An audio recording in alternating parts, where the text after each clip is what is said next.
Today, I am once again delighted to be accompanied by Haïry Berger, Minister Delegate in charge of equality between women and men. This is, of course, the week and the fight against discrimination. So, the Minister is with us this morning, obviously because of the communication to the Council of Ministers on equality between women and men. Great causes, I remind you of the quinquennium, and I will of course give him the floor in a few moments to discuss with you on this topical theme a few days before the symbolic on March 8. This morning, in the Council of Ministers, the President of the Republic, the Prime Minister, and the Minister for Europe and Foreign Affairs once again spoke about the international situation, because Europe, as you know, is today a turning point in its history. Since the end of the Second World War, our continent has never experienced such a serious and unstable situation. The Prime Minister considered that it was not only a question of taking stock of the events, but also and above all, of deciding what we must do to respond to them with strength and determination. The Prime Minister estimated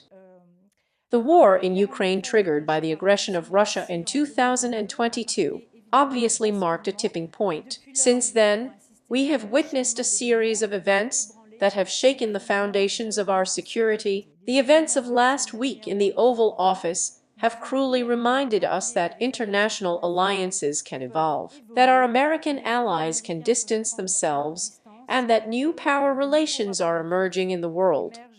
However, it is not in anyone's interest either to sever relations with the United States or to abandon the idea of negotiating the conditions for a lasting peace in Ukraine. We repeat, it is up to the Ukrainians to decide when, with whom, and under what conditions a peace agreement can be reached. In this context, France and Europe must now take responsibility. Europe is strong, stronger than it believes, said the Prime Minister at the National Assembly. With more than 500 million inhabitants and an economy 10 times greater than that of Russia, with consolidated military capabilities, we have the resources to defend our values and our sovereignty, provided, naturally, that we demonstrate unity, but also velocity. France, as an autonomous military power under the authority of the President of the Republic, head of the armed forces, the Prime Minister, and the Minister of the Armed Forces, Sébastien Lecornu, is therefore ready to intensify its support for Ukraine, to mobilize resources and to guarantee with our partners that our continent will build its own sovereignty. To do this, we must accelerate the strengthening of our capacities, organize our strategic autonomy, and invest more for our security. Nevertheless, the defense of Europe and its principles cannot take place without resolute action on the home front. France must therefore take the necessary decisions and make the choices that will allow this necessary effort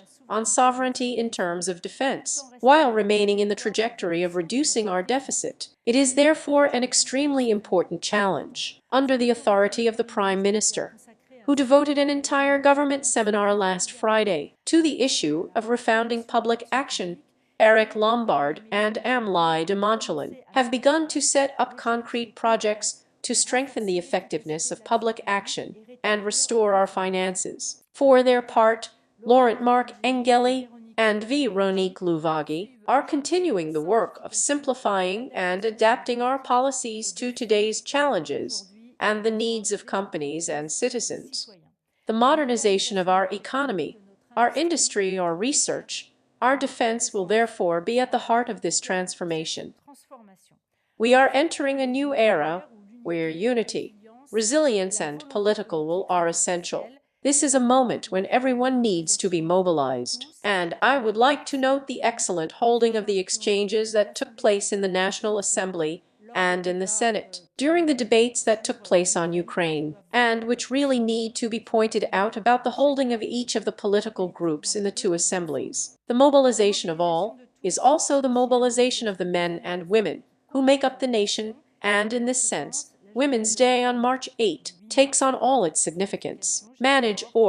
Because equality between women and men is a powerful factor in the unity of the nation, and Haïry Berger fully shared this conviction during the Council of Ministers, where, moreover, each of the ministers spoke on their commitment in terms of public policy. Before closing this introductory remarks, I would like to tell you that simply we have, at the legislative level, examined a bill which concerns the approval of a mutual legal assistance agreement between France and Panama. That this has been adopted. And I would like to end by having a thought for, obviously, our fellow citizens of Reunion Island, who are living through an extremely tragic period after the passage of Hurricane Garance. The Minister of State in charge of overseas territories, Manuel Valls, will visit this evening, so he will be at the meeting tomorrow. 1,200 agents are mobilized on the territory, whether they are military forces, firefighters, civil security, and probably these efforts will be further accentuated. We obviously have a thought for the 5 victims of this hurricane, but also for the people who are now without electricity, with problems of access to water also, access to housing, and farmers who are seeing their economy questioned. The decrees, obviously, on the natural disaster are being taken, and the entire state is mobilized. All state services are mobilized to help our fellow citizens of Reunion Island. Here on this, I will leave the floor to Aurori. Thank you, dear Sophie. Thank you, Madam Minister. Ladies and gentlemen, every year on the 8th of March, it is obviously a moment of remobilization of the entire government, but beyond the government, of all the living forces of our country, to guarantee definitive access to equality and fight against all forms of violence against women. We are almost a year to the day after the inclusion in the Constitution of the freedom of women's guarantees of access to abortion, following the impetus of several legislative proposals both in the Senate and in the Assembly, and the wish of the President of the Republic to obviously convene Parliament in Congress. It also demonstrates that in the international moment we are living in, extremely uncertain and distressing on the issue of women's rights, there is the need to advance rights wherever possible and whenever possible, since extremely powerful reactionary forces are here. I was citing the example of the United States this morning, where 8,000 web pages have been deleted, and where now keywords are to be monitored. Among these keywords,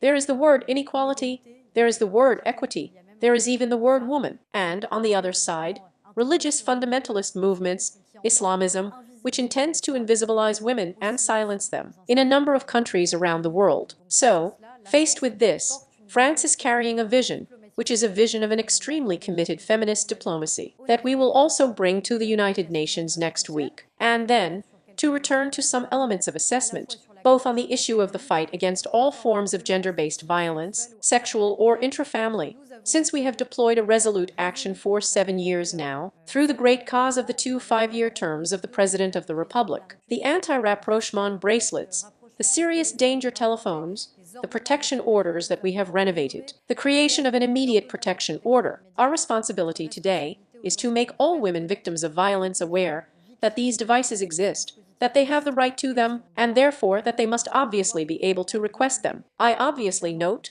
the 3919, which you know is a number accessible to victims, and also to witnesses who might have doubts about how they can or cannot act, which is now available 24 hours a day, 7 days a week, and including for people with disabilities. I am thinking of people with hearing loss, thanks to an online platform, when we know that women victims of disabilities are also unfortunately the first victims of violence and sexual violence. The question of equality, of professional equality obviously, since, beyond the conviction that we have on equality, it is also an issue of attractiveness and sovereignty, since all the professions of tomorrow are also professions in tension. Military sovereignty, industrial sovereignty, agricultural and food sovereignty, in all these professions, but obviously artificial intelligence and digital. We need to recruit, and therefore we need women. This obviously goes through the decisive role of the school on the issue of the diversity of the sectors from an early age, in order not to lock our little girls like our little boys in destinies that would be preconceived, to think in advance and especially in their place, and to guarantee that this diversity can obviously take place throughout life. The issue of professional equality, which occupied a large part of the debates as the minister indicated, since many ministers spoke following the communication, in particular on the issue of parenthood, since if only one figure had to be retained, and indeed at the time of the birth of the first child, and in the 10 years following the birth of the first child, women lose 38% of income. The Economic Analysis Council says so. So, we can clearly see that parenthood is today the first obstacle in women's professional development, their professional mobility, economic equality between women and men. This obviously requires a very powerful mobilization, and the President of the Republic and the Prime Minister have insisted on the need for peer accountability in particular, and on the way in which parenthood must be even better integrated into our public policies. And so, we will obviously take care of this in the reforms that we are going to initiate, in the discussions that will also be initiated with all the political groups within the framework of the PLF, and especially the PLFs, which must undoubtedly be able to bring new progress measures to guarantee women's economic equality. I will not be any longer, and I will answer your questions, if there are any, on these issues. Hello, Mrs. Berger, Oscar Ficino. This morning, the journal del Humanit informs us that there is a real difficulty for many women to testify in a police station because of the lack of training of some police officers in the places. Have you been able to discuss these issues with the Minister of the Interior to perhaps improve the training of our police officers, to better support women who are victims of violence in their homes?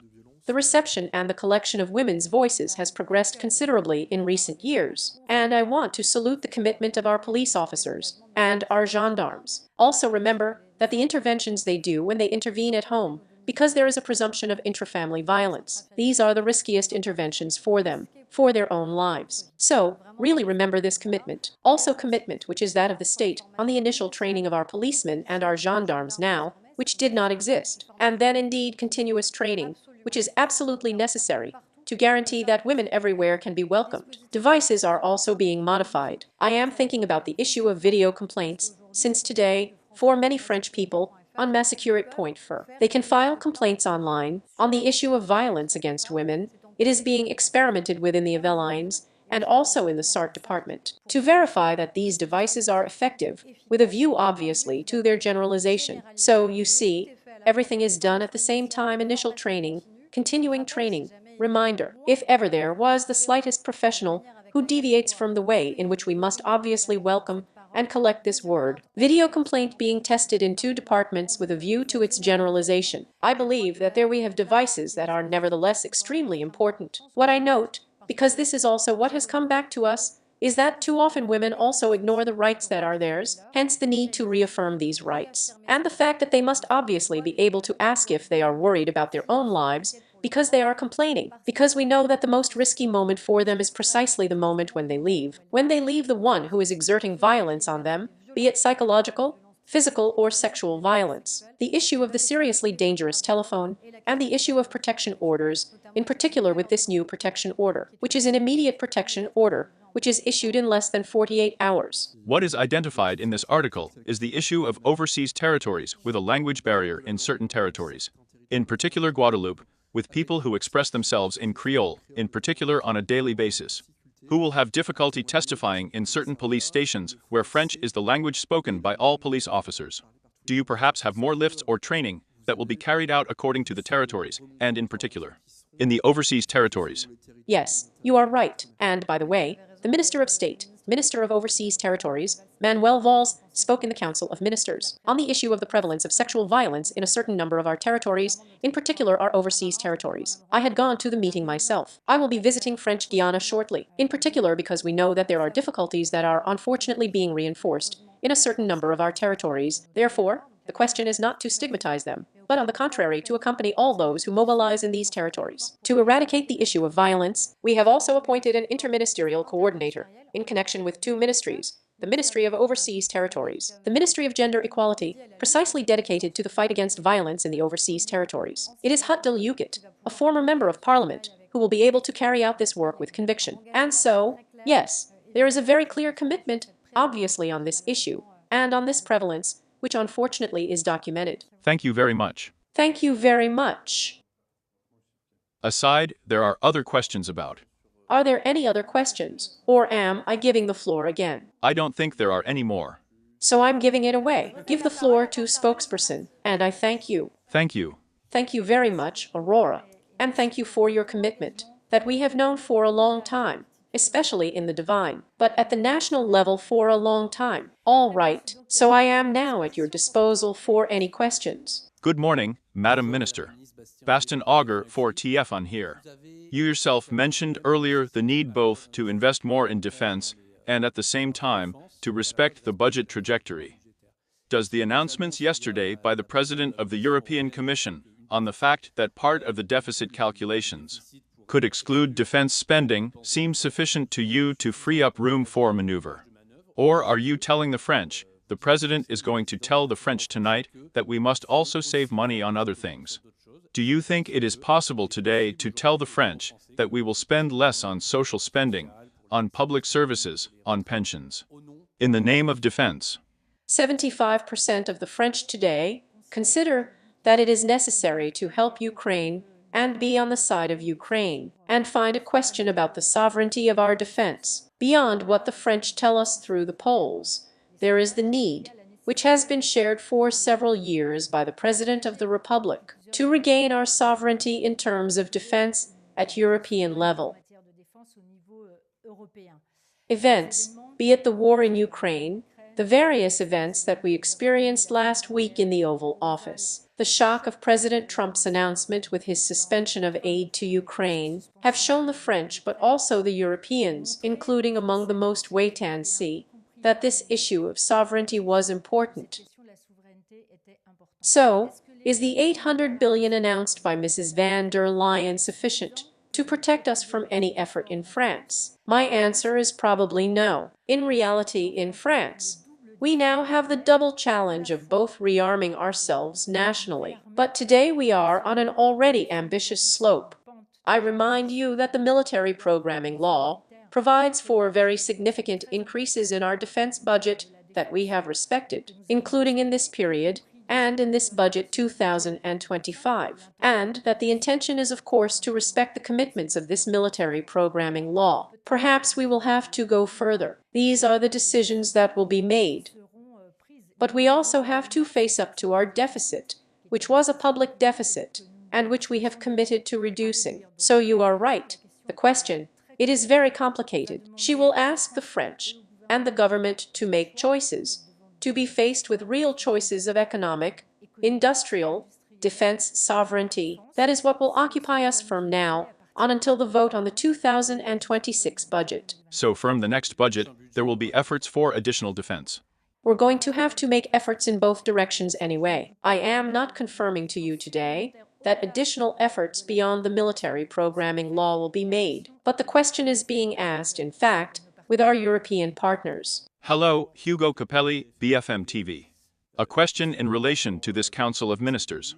What did the President tell you about the international situation? What exchanges did he have with Vladimir Zelensky or Donald Trump, Pierre? Did he come back to that? And then, what should we expect tonight, compared to the speech we are expecting at 20 o'clock? Well, I'm going to let you wait until 20 o'clock because obviously, the President of the Republic has not revealed the ins and outs that he will develop tonight in front of the French. Obviously, the international situation and the various exchanges of the last few days have been presented by the President of the Republic. Nothing spectacular or new compared to what we all know about the situation. It is envisaged that President Macron may eventually be able to visit Washington again with President Zelensky and with his English counterpart. Today we are in negotiations that are very tight, which obviously involve both the President of the Republic and the entire government, behind the Prime Minister. But the President of the Republic has not revealed the themes of his intervention tonight. I am sorry. No scoop to announce you. Hello, Madam Minister. Marie Mollet for France Inter. To extend my colleague's question, you are indeed saying that there will be an increase in military spending. Are you telling the French that we're going to have to work harder to finance the war effort? Do we have to touch social expenses to finance this war effort? This is the whole object of the discussions that will take place with all the political groups. You are trying to hold the political debates properly in the National Assembly and in the Senate on the Ukrainian issue. The fairly responsible commitment of all the political groups, which has been really notable, because it does not escape you that we are in a somewhat tense political situation sometimes on this issue. The commitment of each other has been quite remarkable and noticed, by the way, both by the Prime Minister and by the President of the Republic. And so the whole question, again, I did not say that we were going to go beyond the military programming law. We have not made these choices at the moment, but the military programming law already provides for increases on defense. And so the whole question is to tell ourselves how we make the choices to both reduce the deficit and at the same time allow these increases planned to date on the military programming law, and that the French are able to share these solutions. This is all that separates us now from the decision on the 2026 budget, and what both the President of the Republic, the Prime Minister, the entire government, but also the parliamentary groups will have to work on. Can, for example, the conclave currently being held between the social partners take place in the same way with this new constraint of an increase in military spending, the constraint, in any case the objective which was given by the letter of the Prime Minister to the meeting of the social partners, since we no longer say conclave, is to arrive at 2030 at a balance of our pension system. Obviously, fighting the deficit of the pension system means both ensuring its sustainability over time for future generations. And this is not a negligible objective, but it is also ensuring that it does not weigh on the state budget, that it does not create debt that creates debt interest and prevents us from spending, for example, military. Thank you. Hello, Sophie Primat. Hello. Mario Lawson for Agence France Presse. Can you confirm the appointment today in the Council of Ministers of Sarah El Haïry as High Commissioner for Children? I absolutely confirm this to you. Thank you very much. Thank you. Hello, Minister Jack Serret, Europe 1. Precisely in terms of appointments, have there been any other appointments, in particular with regard to the High Commission for Planning? Absolutely. Mr. Self-Armament Beaune has been appointed to the Commissioner for Planning and Strategy. Since you know that there is a meeting of both the High Commissioner for Planning and France Strategy, and there is a third, to the Environment. No, but I'm looking for the exact term, which is Ambassador for the Environment. Forgive me, Ambassador for the Environment, which is Madame Pompili. As far as Mr. Beaune is concerned, this position of High Commissioner for Lead was held on a voluntary basis by François Bayrou. Is it also by Mr. Beaune? So the Prime Minister, when he was High Commissioner for Planning, had chosen not to be compensated or remunerated, since he had other sources of income, in particular electives. I do not know at all, as far as Mr. Beaune is concerned, what decision will be taken by him. Thank you very much. Hello, Madame Prima. Oscar Tessino for Magazine. On Monday, very strong positions were expressed by Eric Chody of the UDR Party and Marine Le Pen of the National Rally on an issue, that of nuclear sovereignty. Since he wants the nuclear weapon, France is the only country among the 28 to have it. To remain a French weapon and not a weapon that is used in extremely exceptional cases on behalf of the 28 states. Are there any debates planned with all the political groups so that France can assert a unanimous and clear position on whether nuclear weapons will remain a French weapon in Europe, which several political groups, in particular the National Rally, want, or as Boris Vallaud has expressed in particular, that we suggest that there is a possibility of a more global and European use of nuclear weapons tomorrow? So I'm going to be extremely clear. The nuclear deterrent will remain exclusively French, both in its design, in its production, and in the decision of the fire. So, it is a position that is shared, which is that of the President of the Republic. You know that the decision of the fire is that of the President of the Republic. This is even the reason why we have been reading them by direct universal suffrage since President Charles de Gaulle. On the other hand, that there is a culture of deterrence that is being worked on at European level. This is a possibility that has been put on the table by the President of the Republic in the various instances. Whether we think about deploying nuclear warheads on the territory of the European Union or not, it is a decision that will effectively fall to the President of the Republic as part of this culture of deterrence. Whether there are deterrence exercises that are done with European countries, why not? But the decision and sovereignty in nuclear matters remain solely French. And there is a topic, that is the topic of vital interests, the definition of vital interests. All the presidents of the Republic, of the Fifth Republic in any case, we define that vital interests could go beyond French borders. General de Gaulle himself, moreover, extending this concept of vital interests. But it is France that, in fact, decides what the vital interests of France are and therefore of the design, realization, and use of nuclear power. Second question about the tools. For years, France has been very dependent on American missiles, the so-called Patriot missiles. However, via both French and Italian factories, Europe is starting to become scarce with its own missiles. Is there a concern that has been expressed in recent weeks about the ability of France and Europe to arm itself and produce ammunition? Missiles in extreme cases, since remember that we are still very far from being at war. There is no concern. There is an absolute obligation that Europe, as part of its awakening, reclaim an arms industry over all arms sectors. So there is a reflection on the defense doctrine too, which will be led in particular by France, and the desire to regain this defense sovereignty, including, of course, in production. So this is the subject of Mrs. van der Leyen's intervention yesterday with, for example, the 150 billion that are possibly available for joint projects in Europe on the production of armaments. But it is also a French doctrine and an ability in our country, where we have the best defense industries, to be able to be producers with our European friends of this type of weapons. Thank you very much. Hello, Madam Minister, S. Baston Copps, MEC. I extend the question on the budgetary efforts that will be necessary to strengthen our defense. Will it be necessary to draw from the savings of the French? Is this a path that the government is studying, which seems interesting to you to find resources? And for example, by creating a dedicated savings product as suggested by the President of the Republic.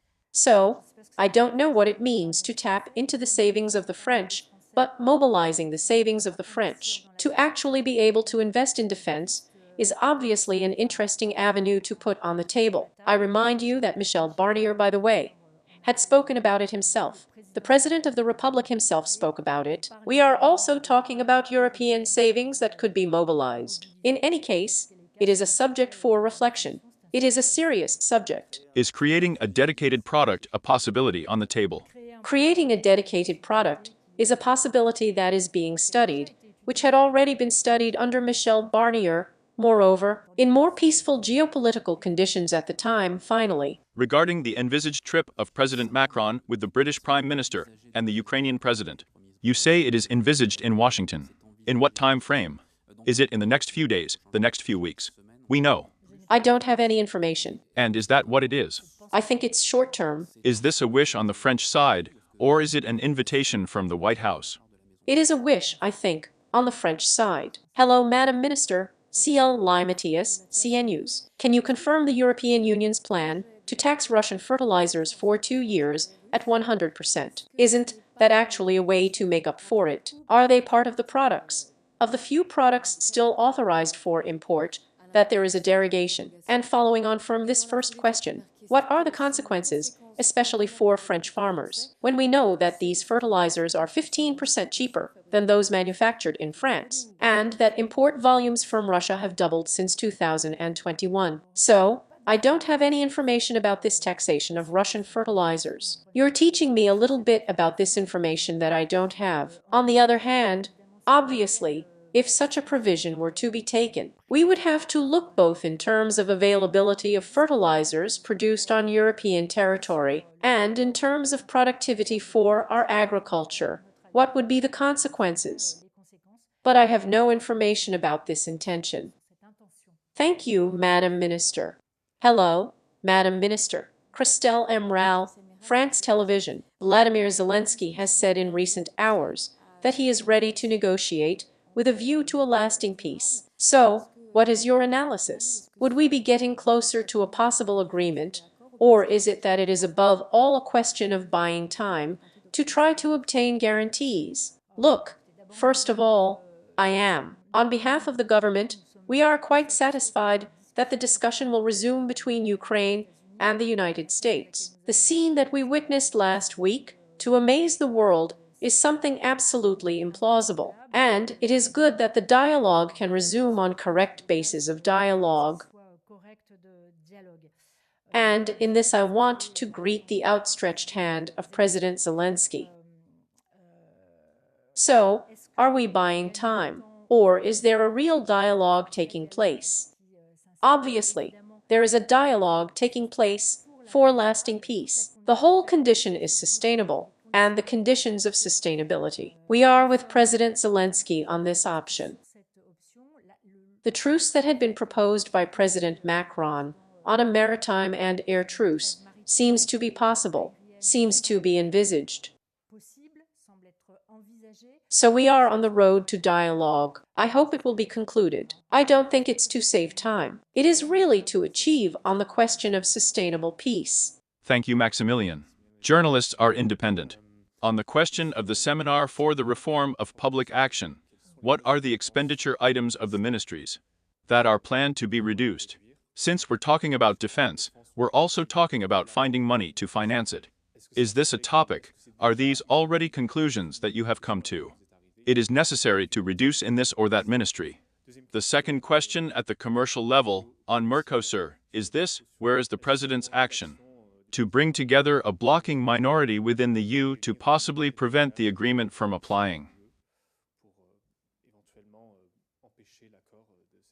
Thank you. So, as for the issue of the seminar on the efficiency of public action, we are not at the conclusions but at the launch. Since Friday was the launch to the entire civil service and the state of all the work that will be carried out each in his ministry. And we don't target one ministry more than another, we target the entire organization of the civil service and state services, and to look at how at each place, and at each place of expenditure, we can make this expenditure more effective, more efficient. And so it is a global reflection that is carried out, and which, I was going to say, which spares no one or targets no one. So we are at the beginning of the reflection, but the Prime Minister has been very insistent on going beyond the framework, to think about improving our public services by being much more economical with public money. So no particular targeting, but everyone's work wherever they are. On the Mercosur issue, of course, discussions and negotiations continue. I was going to say, during the hubbub of the world, both the President of the Republic, but also the Minister of Agriculture, but also the Minister of Europe, but also the Minister of Foreign Affairs and Europe are in action, in discussion with each of their counterparts at their own level, and with their own counterparts, to reunite this blocking minority. It is an objective that is also a very ambitious objective, which is a difficult objective, but which is an achievable objective. And so we consider that the discussion at each European level, with each of our interlocutors in Europe, is important, and the work continues, a little more muted, since the noise of the world erases the rest, including domestic politics. But obviously, the discussions continue. Which countries are likely to follow the President? In the fields of possibilities, there is enough to largely reach the blocking minority. We just have to thwart some other maneuvers in the other direction. There are other countries that are in favor of Mercosur. Germany, for example. So, to be very honest with you, I don't know today what Germany's position is with the new government, but here it is. I think we have to. The Minister for Europe is in charge of this. Thank you. Thank you. Hello, Iseline Boutrekant. Internet rural. In these times of inflation, of increased precariousness, especially for students, the abolition of the culture pass for those under 17 in particular raises questions. How do you intend to give access to culture to young people from disadvantaged backgrounds who relied in particular on this money? So on the culture pass, in reality, we are exactly in the same problem as that mentioned earlier in the reform of the state, that is to say, to offer the best service with a targeting that is the best possible targeting. Having less public money, we need to ask ourselves which are the priority audiences, how we can distribute this culture pass, and, moreover, other services of this kind to the people who need it the most. So I will obviously refer your question and your interrogation to the Madam Minister of Culture, receded dati, but know that it is the intention and the will to better target public spending, including on this type of benefits. Thank you very much. Hello, Mrs. Prima. This morning, the newspaper Le Monde informs us that new discussions will take place on the law on drug trafficking, which has been proposed by 2 senators. And in particular, I will be a little precise, the 8 Terrace article on the encrypted chats that we are going to have on messengers like Telegram or WhatsApp. Several political parties, in particular the socialists, say in a very simple way, we have an attack on the public freedoms of people who exchange on these encrypted messengers. Telegram reports, when others, in particular Gerald Darmanin and Bruno Retailleau, see a very interesting tool to be able to better control drug trafficking, hence the object of this law on drug trafficking. Will you discuss with the defenders of public freedoms to find a better compromise, so that the freedoms of the French who exchange on Telegram or these messengers are not violated? And also to be able to control the offenders who exchange, who use Telegram and other encrypted messengers, to have a totally illegal activity. The fight against drug trafficking is an extremely powerful objective of the government, the Ministry of the Interior, and the Keeper of the Seals. You have understood that the support of the bill that was voted unanimously, I remind you in the Senate, is a very interesting support in the context of this very determined struggle that we must mount to reduce the violence that we are seeing rising everywhere in France. The question of the balance that you are asking is very interesting between the effectiveness of our intelligence, surveillance and investigation services, and individual freedoms is always an extremely difficult balance to find. From experience, I know that in the Senate, this is an issue that is always very sensitive and very watched and very examined and very discussed with all those who defend individual freedoms. I don't know exactly, and forgive me, about the Article 8 Earth that you mention on these issues of cryptogames, and I understood the principle, but the discussion in fact in the National Assembly will obviously take place. A vote will be taken on this Article 8 Earth. It is still possible, obviously, to refine this article, to look at how the judge can decide, for example, whether or not to monitor these encrypted messages in particular cases and on particular people. I am sure that the parliamentary discussion, and then the discussion within the framework of the Joint Committee, will make it possible to achieve this balance between security and the defense of individual freedoms. Thank you very much. Thank you. Hello. Hello, Audrey Tisson, France Info. When the Prime Minister talks about taking over the American aid that is currently suspended in the direction of Ukraine, is he talking about taking over at the French level or at the European level? And the second small question, has the issue of stocks of weapons and ammunition been addressed this morning? Or if not, when do you know? Is France examining what stocks it could make available to the Ukrainians? So obviously, when we say the government says that it will stand by Ukraine and that we will obviously strengthen our support for Ukraine, this is a position that is a position shared by our European colleagues, and it would make little sense to go alone. So we're obviously all going there together. On the issue of stocks, this topic was not discussed this morning in the Council of Ministers. Obviously, the Minister of the Armed Forces, Sébastien Lecornu, is perfectly aware of the state of stocks, and also of the state of what could be missing, and therefore of the production priorities for France. I won't say any more, of course. Hello, Madam Minister, Thomas Desprez, Rutl. Yesterday, the Grand Chancellor of the Legion of Honor said that he would launch a procedure for exclusion from the Legion of Honor for former President Nicolas Sarkozy, sentenced to 1 year in prison. Do you consider that the former head of state must return his Legion of Honor? Should he be excluded, or does the fact that he is a former president change anything, and he should keep his Legion of Honor? Listen, we are in a procedure that is a usual procedure for the Chancellery, since when there are convictions beyond a year, the question arises. So we are going to let the whole process that is going to take place continue. And you know that in the last place, It is a proposal from the Chancellery to the President of the Republic, and therefore it will be up to the President of the Republic to know if a former President of the Republic we must withdraw his Legion of Honor or not. And what does the government spokeswoman think about this?